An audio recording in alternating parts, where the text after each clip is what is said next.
మారిపోయాయి. ఒకప్పుడు మాజీ ప్రధాని షేక్ హసీనాకు వ్యతిరేకంగా జరిగిన అల్లర్ల రేంజ్లో ఇప్పుడు తాత్కాలిక పాలకుడు మహమ్మద్ యూనస్కు వ్యతిరేకంగా జరుగుతున్నాయి. ఆయన ఇంటి ముందే ప్రభుత్వ ఉద్యోగులు ఆందోళనకు దిగారు. 9వ జాతీయ వేతన సంఘం అమలు చేయాలని డిమాండ్ చేస్తూ నిరసన తెలిపారు. బంగ్లాదేశ్ సార్వత్రిక ఎన్నికలకు కొద్ది రోజుల ముందు ఈ నిరసనలు జరగడం ఇప్పుడు ఆందోళన కలిగిస్తోంది. అయితే యూనస్ పాలనపై ప్రజల్లో పెరుగుతున్న ఆగ్రహానికి ఈ ఘటన సాక్ష్యంగా చూడాలా? అసలు బంగ్లాదేశ్లో పరిస్థితి ఎలా ఉంది ఇప్పుడు? అసలు ఎన్నికలు ప్రశాంతంగా జరిగే అవకాశం ఉందా?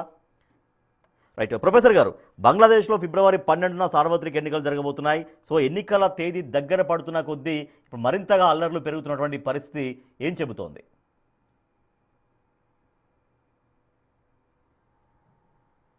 కొరకు పోరాడుతున్నారు అంటే మోడీ ప్రభుత్వం వ్యతిరేకంగా పెద్ద ఉద్యమాలు నడుస్తున్నాయని అంగీకరించుదామా? అసలు వాట్ ఇస్ దట్ కాంటెక్స్ట్ నాకు అర్థం కాదు. ఇప్పుడు ప్రభుత్వ ఉద్యోగుల జీతాలు పెంచమనడాన్ని అదొక పొలిటికల్ ఇష్యూగా చూస్తే ఇండియాలో కూడా 9th పే కమిషన్ కొరకు కేంద్ర ప్రభుత్వ ఉద్యోగులు రోడ్డు మీదకి వస్తున్నారు కదా. నిన్న కాక మొన్న బ్యాంక్ ఉద్యోగులు 5 day వీక్ కొరకు దేశవ్యాప్త సమ్మె చేశారు కదా. మోడీ ప్రభుత్వం తలకిందులైతే అందామా? ఇప్పుడు మన శత్రువునైనా మనం అంచనా వేసేటప్పుడు సరిగా అంచనా వేయాలి తప్ప ఒకదానికి గోడగుండుకు ఇంకో దానికి ఏదో ముడిపెట్టడం అనేది కరెక్ట్ కాదు.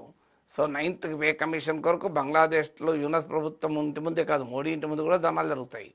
సో దట్ డజంట్ మీన్ అదేదో యూనస్ ప్రభుత్వానికి వ్యతిరేకంగా జరుగుతున్నాయి మనం ఇస్తే దట్ మన స్థాయిని తగ్గించుకోవడం అవుతుంది. డెఫినెట్గా యూనస్ ప్రభుత్వం ప్రజల్లో మద్దతు లేదు, దాంట్లో డిస్ప్యూట్ లేదు. అది ప్రజలు ఎన్నుకున్న ప్రభుత్వమే కాదు, దాన్ని ప్రజలు ఎక్కడ మనం ఎందుకు గుర్తించాలి? Yunus is not an elected government.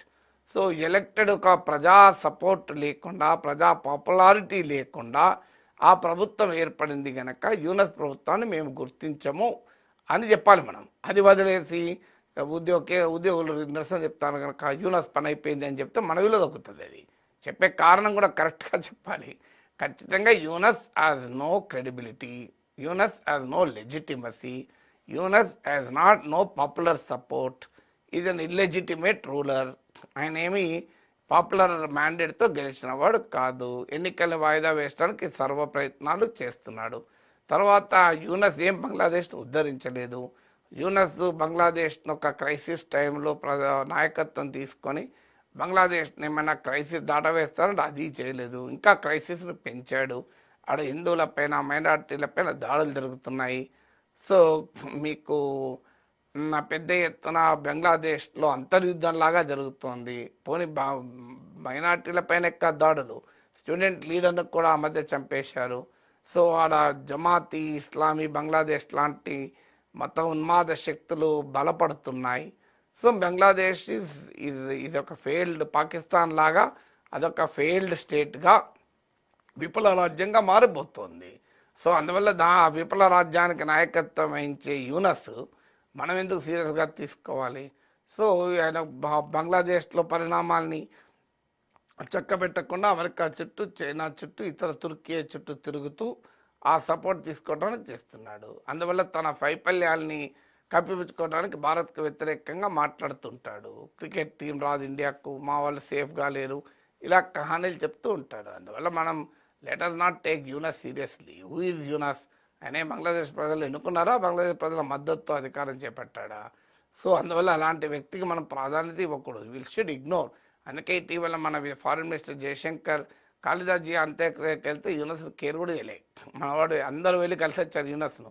South Asian leaders అంతా వెళ్ళి యూనస్ను కలిసి వచ్చారు. మన ఫారిన్ మినిస్టర్ వెళ్ళలేదు. That's a correct stand. We need not go. ఆయన ఉండేదే ఎక్కువ రోజులు ఉండడు, ఫిబ్రవరి వరకు ఉంటాడు. అతన్ని ఎందుకు మనం సీరియస్గా తీసుకోవాలి? యూనస్ వెనకాల భారత వ్యతిరేక శక్తులు ఉన్నాయి. జమాత్ ఇస్లామీ బంగ్లాదేశ్ లాంటి పార్టీలు యూనస్కు మద్దతుగా ఉన్నాయి. యూనస్ అధికారం చేపట్టిన వెంటనే దేశాన్ని స్వాతంత్ర సమరయోధులాగా జమాత్ ఇస్లామీ బంగ్లాదేశ్ నాయకులు విడుదల చేశారు. వీళ్ళ నేరపూరిత చరిత్ర పాకిస్తాన్తో కుమ్మక్కై బంగ్లాదేశ్ విమోచన పోరాటాన్ని ఊచకోత కోశారు. వేలాది మంది బంగ్లాదేశ్ కలవులు, కళాకారులు, మేధావులు, రాజకీయ కార్యకర్తలని అత్యాచారాలు చేశారు, హత్యలు చేశారు, గృహదానాలు చేశారు. ఇప్పటికీ కూడా బంగ్లాదేశ్ను పాకిస్తాన్లో ఉంచాలని కోరుకునే శక్తులకు యూనస్ ప్రతినిధి. ఈవెన్ యూనస్ కూడా pro Pakistan highly communal leader. So అతను ఉండేదే ఫిబ్రవరి వరకు. సో అప్పటిదాకా మనం we should wait, let us wait for post Yunus regime, అందువల్ల దాన్ని యూనస్ మనం సీరియస్గా తీసుకోకూడదు. కానీ అలాంటి యూనస్ను కూడా ఏదో కేంద్ర ప్రభుత్వ ఉద్యోగులు వేతనాల కొరకు పోరాడుతున్నారంటే యూనస్ పని అయిపోయిందని రాంగ్ కంక్లూషన్లు ఇస్తే మన గౌరవం తగ్గుతుంది. ఎందుకంటే మోడీ ప్రభుత్వం ఇంటి ముందు కూడా మన కేంద్ర ప్రభుత్వ ఉద్యోగులు 9th పే కమిషన్ పోరాటం చేయొచ్చు. అప్పుడు మోడీ పని కూడా అయిపోయిందని వాళ్ళనే ప్రమాదం ఉంటుంది కదా.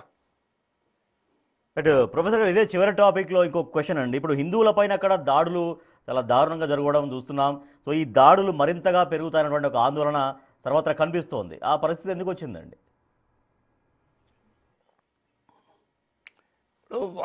పాకిస్తాన్లో అధికారంలోకి వచ్చిన మహమ్మద్ యూనస్ స్వభావమది. ఆయన మీకు షేక్ హసీనా నిరంకుశ పాలనకు వ్యతిరేకంగా బంగ్లాదేశ్లో పెద్ద ప్రజా పోరాటం జరిగింది. అందులో అనేక రకాల శక్తులు అందులో భాగమయ్యాయి. కానీ మోస్ట్ ఆర్గనైజ్డ్ ఫోర్స్ అందులో ఏది అంటే జమాత్ ఇస్లామీ బంగ్లాదేశ్. ఇతర ఇస్లామిస్ట్ శక్తులు అందులో కీలక పాత్ర పోషించారు. దాంతో పోస్ట్ హసీనా అనంతర బంగ్లాదేశ్ రాజకీయాల్లో వాళ్ళు పైచేయి సాధించారు. ఇప్పుడు ఇటీవల జరుగుతున్న ఫిబ్రవరిలో జరగబోయే ఎన్నికలకు ఈ నెలలోనే జరిగే ఎన్నికలకు ఒపీనియన్ పోల్స్ కూడా చూస్తే జమాత్ ఇస్లామీ బంగ్లాదేశ్ చాలా గట్టి పోటీ ఇస్తోంది. మీకు తారిక్ రహమాన్ నాయకత్వంలోని బంగ్లా నేషనలిస్ట్ పార్టీకి అది వెరీ క్లోజ్ సెకండ్ వచ్చే అవకాశం కనబడుతుంది. ఎందుకంటే అవామీ లీగ్ పోటీలో లేదు, అవామీ లీగ్ నిషేధించారు కనుక. సో అందువల్ల మీకు పాకిస్తాన్ అనుకూల ఇస్లామిస్ట్ మతోన్మాద శక్తులు బంగ్లాదేశ్లో అధికారంలోకి వచ్చారు. దాంతో వారు మైనారిటీలపైన దాడులు చేశారు. హిందువులపైన దాడులు చేసడానికి కారణం భారతదేశం పైన కోపము, షేక్ హసీనాపై కోపం. మొదటిది అసలు బంగ్లాదేశ్ విమోచనని వీళ్ళు వ్యతిరేకం. వీరు బంగ్లాదేశ్ నేషనలిస్ట్ పార్టీ బంగ్లాదేశ్ ఏర్పాటుకు వ్యతిరేకం కాదు. అది ఇస్లామిస్ట్ ఓవర్టోన్స్ ఉన్న పార్టీ కానీ బంగ్లాదేశ్ స్వాతంత్రానికి వ్యతిరేకం కాదు. కానీ జమాత్ ఇస్లామీ బంగ్లాదేశ్ మహమ్మద్ యూనస్కు బలమైన మద్దతుదారులుగా ఉన్నవారు బంగ్లాదేశ్ ఏర్పాటుకే వ్యతిరేకం. కేవలం ఇస్లామిస్ట్ శక్తులే కాదు, అసలు బంగ్లాదేశ్ ఇండిపెండెంట్ కాకూడదు, ఇస్లామిక్ రిపబ్లిక్ ఆఫ్ పాకిస్తాన్లో భాగంగా ఉండాలని వాళ్ళ కోరిక. వీళ్ళు షేక్ ముజిబుర్ రెహమాన్ నాయకత్వంలో స్వాతంత్ర పోరాటం జరుగుతున్న సమయం నుంచి కూడా ఉన్నారు. సో అందువల్ల భారతదేశ సహకారంతో బంగ్లాదేశ్ విమోచన జరిగింది కనుక ఆనాటి నుంచి వీళ్ళు భారత వ్యతిరేకులు. ఇది మొదటిది. రెండవది, షేక్ హసీనా ప్రో ఇండియన్ గనక, ఆమె సెక్యులర్ బంగ్లాదేశ్ కోరుకున్నారు కనుక ఇస్లామిస్ట్ శక్తులకు ఆమె అంటే పడదు. ఆమెకు మనం మద్దతు ఇవ్వడమే కాకుండా ఇప్పుడు ఆశ్రయం ఇస్తున్నామన్నది రెండవది. అందువల్ల బంగ్లాదేశ్లో హిందువులు కూడా షేక్ హసీనా మద్దతుదారులుగా, అవామీ లీగ్ మద్దతుదారులుగా వారు చూస్తారు. అది రెండవ కారణం. సో భారత వ్యతిరేకత కూడుతో పాటు హిందువులపైన దాడులు చేయడానికి రెండవ కారణం అది. మూడవ కారణం ఏంటి అంటే భారతదేశము బంగ్లాదేశ్లో జరిగే పరిణామాల పట్ల అసలు షేక్ హసీనాను మాకు అప్పజెప్పాలి అనేది వాళ్ళ డిమాండ్. అప్పజెప్పడానికి మనం సిద్ధంగా లేము. సో బంగ్లాదేశ్లో జరుగుతున్న ఈ ప్రో పాకిస్తాన్ టిల్ట్ కూడా ఉంది. పాకిస్తాన్ ఇండియాకు వ్యతిరేకం కనుక బంగ్లాదేశ్లో పైచేయి సాధిస్తున్న పాక్ అనుకూల శక్తుల ప్రభావం వల్ల కూడా హిందువులపైన దాడులు జరుగుతున్నాయి. అంటే పాకిస్తాన్లో దాడులు జరుగుతున్నాయి, మనకు బంగ్లాదేశ్ జరుగుతుంది. నాలుగవది, మన ప్రభుత్వం చేయాల్సినంత చేయడం లేదు కనుక. ఇప్పుడు మీరు నరేంద్ర మోడీ ప్రభుత్వం బంగ్లాదేశ్ హిందువుల కొరకు చేసిన ఒక్క పని చెప్పండి, ఖండిస్తూ స్టేట్మెంట్ మినహా ఎక్కడన్నా యునైటెడ్ నేషన్స్కి వెళ్ళిందా, యుఎన్ హ్యూమన్ రైట్స్ కౌన్సిల్కి వెళ్ళిందా, అమెరికా అధ్యక్షునితో చర్చల్లో లేవనెత్తిందా, యూరోపియన్ యూనియన్ నాయకులతో ఇటీవల జరిగిన చర్చల్లో లేవనెత్తామా, మీరు షాంఘై కోఆపరేషన్ ఆర్గనైజేషన్ మీటింగ్లో మోడీ లేవనెత్తాడా, రష్యాతో జరిగిన చర్చల్లో లేవనెత్తాడా?